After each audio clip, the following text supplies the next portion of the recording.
আর 3 দিনের মাত্র অপেক্ষা। 3 দিন পরেই তোমরা পেতে চলেছো বাংলা প্রশ্নপত্র। মাধ্যমিক 2025 বাংলা প্রশ্নপত্র তোমরা হাতে পেতে চলেছো। এই বাংলা প্রশ্নপত্রে কোন রচনাটি আসবে, এবার সবার তোমাদের এটাই কিন্তু চিন্তার বিষয়। তো তোমরা জানো 4টি রচনা থাকে, একটি রচনা করতে হয়।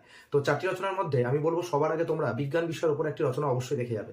যেমন বিজ্ঞান ও কুসংস্কার, বা বিজ্ঞানের ভালো মন্দ, বিজ্ঞানের সুফল ও কুফল, বা বিজ্ঞান আশীর্বাদ না অভিশাপ।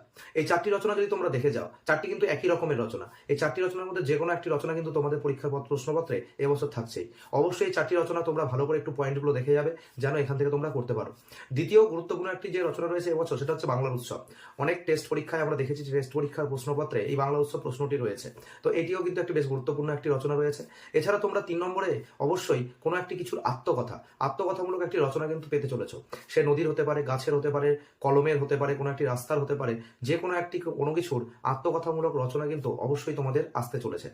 এছাড়া এক্সট্রা করে তোমরা যদি আরো 3-4টে রচনা দেখে যেতে চাও, তাহলে অবশ্যই পরিবেশনতার প্রতিকার, কুসংস্কার দূরীকরণে ছাত্রছাত্রীদের ভূমিকা, এছাড়া তোমরা হচ্ছে চরিত্র গঠনে খেলাধুলার যে প্রয়োজনীয়তা, অথবা কোনো একটি মেলার অভিজ্ঞতা বা বই মেলার অভিজ্ঞতা, এই ধরনের 2-4টে কিন্তু রচনা এক্সট্রা করে তোমরা দেখে যেতে পারো।